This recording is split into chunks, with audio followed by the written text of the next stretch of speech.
What's up, boners? Today I have a very special skull to show you guys.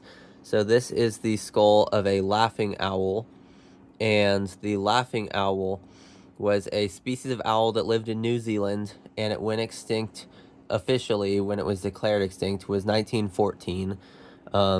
It's also called the laughing jackass, and it is named because it had a really creepy maniacal laugh was its mating call. So there have been sightings later than 1914, though. That's just when the last one was found dead and that specimen was collected. But in 1925 and 1926, there were laughing owls reported in one area.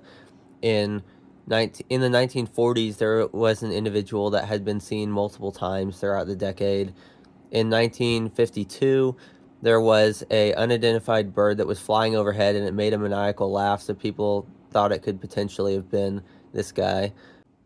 And then in 1960, they found some eggshells that belonged to a laughing owl. But yeah, so this is I want to say medium-sized owl. I mean, it's obviously nowhere near as large as a snowy owl or a great gray owl, uh, but it's still decently sized. Like, this is a nearly 3-inch skull. Um, so these guys fed on mainly, like, they mostly fed on lizards, bats, and birds up until the introduction of rats to New Zealand. And then at that point, they were feeding on almost exclusively the rats. So that's the funny thing, like Haast's eagle and dodos were partially wiped out by rats and like other predators as well as hunting by humans. But this guy was able to survive the rats, and not only that, it preyed on them and ate them like very frequently. So the rats were not the factor for this guy's extinction. However, what did cause its extinction was stoats and cats that were introduced, and it just couldn't keep up with them. Like they preyed on it and killed it. But it's funny because it was able to survive the rats, which is kind of interesting because yeah, you wouldn't expect that. Usually the rats are what kills all the like native species. But essentially the rats were killing all of its prey. So after its prey was all gone, it essentially just started eating the rats, and it adapted perfectly fine to eating those rats. So it's kind of a cool fact is that it survived the rats, but then it, died off to cats and stoats. But anyway, so we have a separate jaw and skull, obviously. Um, so the bottom jaw, if it will focus, thin, has these little holes in there. You can see the tip of the beak. The tip of the beak has it's a little bit worn away, and I mean it's a very flimsy bone. It's like bird bones are very delicate, but yeah. And then these are the hinges here, and I mean you can see that if I can get it to focus. Maybe I'll just zoom in. That up close detail, all the little kind of pores almost. So then we have the cranium.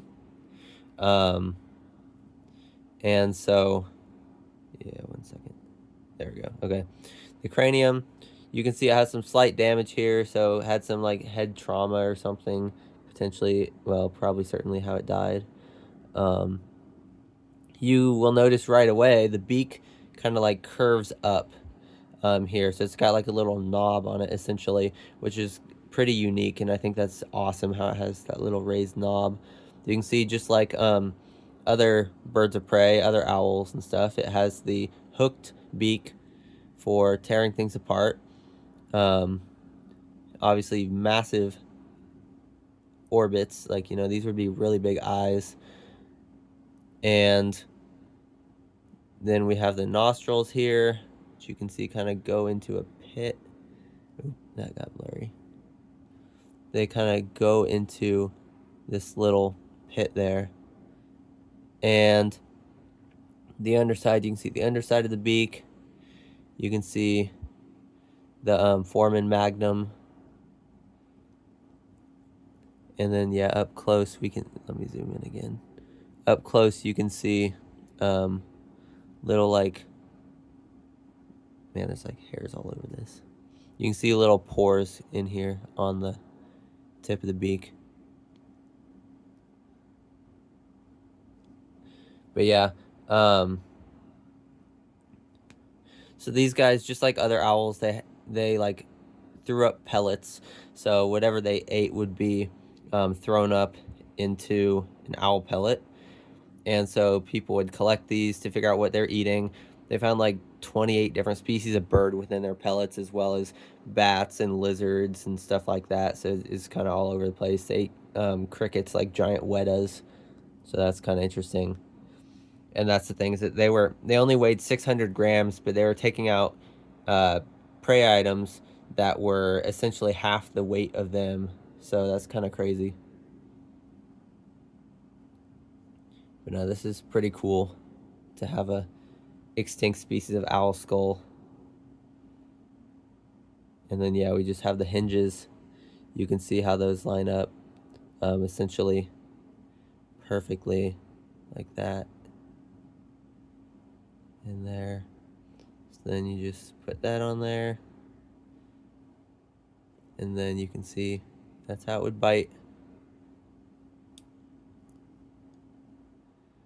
But yeah, and then like I say, with the skull together, you can see it's not a perfect like there's a gap in between the beak, which I think is pretty normal for some species of birds. Obviously, like finches and stuff have it like closed together all the way, but I think birds of prey often have a gap like that. So, but anyway, yeah, so you can see the full thing there. There's the top. I don't remember if I showed that off yet. The other thing to notice, with other owls, you will see this little thing right here and this little thing right here. So these are like little, like you can see they're kind of like pockets almost. They just curve out to the side. And what those are essentially funnels for the ears. So they face, like the skull is asymmetrical. They face in different ways. Like this one is facing more down, and then this one is facing more to the side.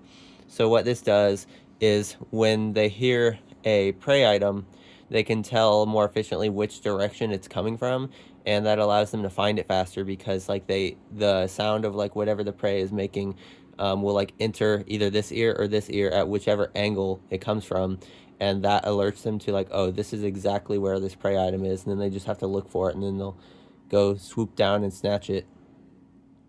And now these guys look pretty creepy, actually, in like their photos. So it's kind of funny, because they look angry and kind of just like almost like a robot. I don't know. There's only been one photo ever taken of a live one, as far as I'm aware, but there are several photos and like specimens. So it's like photos of the specimens in museums, and then there are like I say, several specimens. I forget how many, but there's quite a few throughout museums around the world. So you still can go see some of these just taxidermied ones. And there's a lot of images on Google of the taxidermied ones. There's only one image of a living laughing owl. But yeah.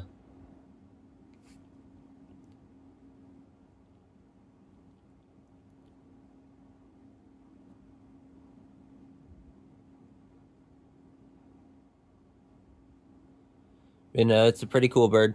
And this is a replica. Otherwise, I don't know how I would have got my hands on it. But yeah, 3D printed replica made of resin. So,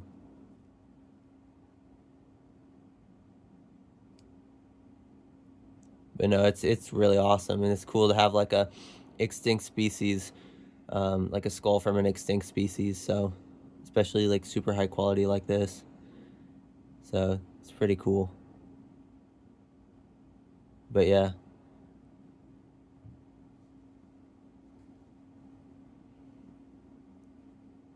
Yeah. So, thanks for watching, guys. Don't forget to subscribe, and I will see you next time.